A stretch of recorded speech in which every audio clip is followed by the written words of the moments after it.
What's up everybody, welcome to another Overwatch League discussion video, and today we got some very exciting news. For one, Striker, formerly of the Boston Uprising, has been transferred to the San Francisco Shock, and also the Washington Overwatch League expansion team revealed their branding. I want to first kick things off by talking about this whole Striker move that happened, then after that I will give my thoughts on the DC Overwatch League expansion team. So without wasting any more time, let's talk about Striker, shall we? At the time of me recording this, which is Monday, December 3rd, the Boston Uprising tweeted that they are bidding farewell to Striker and that he is moving on to the San Francisco Shock. Also, Huck, the GM of the Uprising, said his farewells to Striker, and he also talked about how this was a very hard decision for both him and the rest of the team to make. I'm not going to read the whole thing out because it's a little long for my liking, but I'll leave it up on the screen like right now if you want to read it for yourself.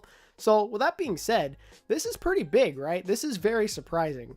I mean, not in the sense that Striker left the Uprising, at least for me personally. I predicted that this would happen. I thought for sure that his tenure with the Uprising was up. I made a video about it a couple of days ago. I recommend you check it out after this one.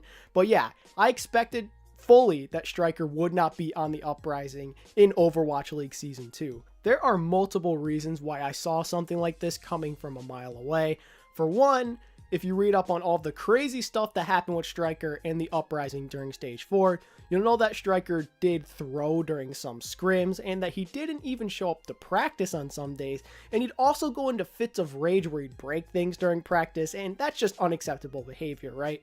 It makes sense why the Uprising wouldn't want him on the team if he's going to act like that. They were clearly both unhappy with the situation, and also a couple of days ago, Striker removed his Twitter banner, which was a Boston Uprising background, and that also kind of led me to believe that he probably wasn't on the Uprising anymore, because why else would he do that? Then there's also the fact that the Uprising all but stopped talking about Striker on Twitter. I'm pretty sure that up until today's Twitter post, the last time they mentioned Striker at all was back during early October. So needless to say, it's been a very long time, and that kind of gave me another hint that the relationship between the two sides wasn't in the best of places. It's very unfortunate that Striker and the Uprising couldn't work things out, but at the end of the day, it would seem that they decided the best course of action moving forward would be to separate. So congrats to Striker for going to a new team, hopefully one that makes him much happier. And this is a very tough situation for the Uprising to be in, because now they have a big time hole at DPS. Striker was one of the hard carries of the team after all, so it's very interesting to see how things will be for them moving forward. Are they going to be able to replace someone as good as Striker? Probably not, but if they can even get someone remotely good as him, then maybe the Uprising could still be a very competitive team. But now that they're down Striker and the fact that they lost Dreamcasper a while back, it seems like the Uprising are in a very tough spot DPS wise. And when we look at this from the Shock's point of view, I'm scratching my head over this move. Like, it makes sense because Striker's a definite upgrade at the DPS position for them, but they already had hitscan players. They have Baby Bay, they have Sinatra. I mean, maybe this move was hinted to us by the fact that they got rid of Dante and put him on the Outlaws. I just don't understand it. Like, they have a good Tracer player in Sinatra. They have people who can play Widow. They've got Architect and Baby Bay. But maybe they just thought Striker's better than all of these guys and that he'll really help elevate this team to the next level. I'm trying to figure out what this might mean for guys like Baby Bay and Sinatra, because all I can say is things aren't exactly looking good for them, because Striker can kind of do everything they can, but even better.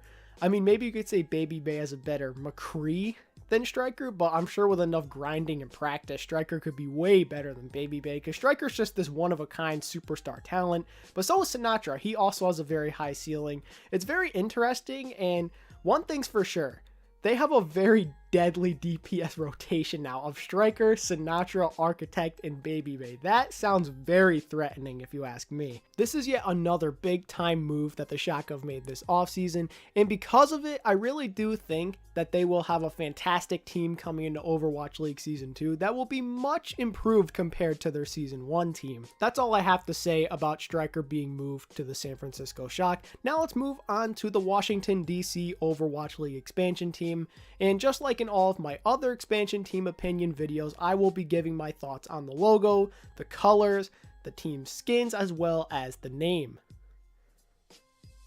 So for the team name, they have decided to go by the Washington Justice. And oh man, I love that name and the concept behind it. I absolutely adore it. And it just makes so much sense when you think about it, because in Washington, D.C. lies the Supreme Court, and they're named the Justice. So when they're in court, they're going to be delivering justice to all of the other Overwatch League teams. That is so freaking clean. I absolutely love it. Next up, when we take a quick look at their logo, it's a shield, and this also goes very perfectly with the theme they're trying to run, because they're the defenders of justice, and they're also the defenders of the capital of the United States, which is Washington, D.C. It just works out so perfectly. And when we move on to their team colors, it becomes quite obvious what they're trying to do here. They have red, white, and blue going on. They are representing the United States of America, and that could not make me happier as an American. It's clear to me that the Justice are trying to run a very similar color scheme to some of their other fellow Washington sports teams, such as the Wizards and the Capitals.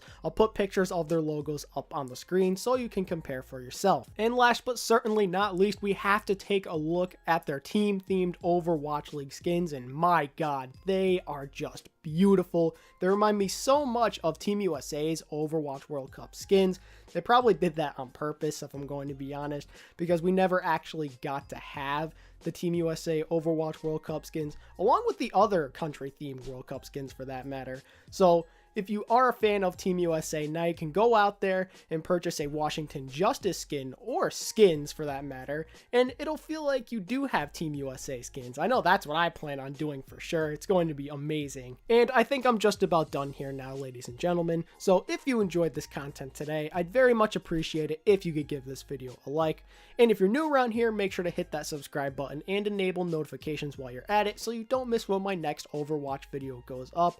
And be sure to let me know what you think of Striker going to the San Francisco Shock, as well as the Washington Justice Overwatch League expansion team down in the comments section.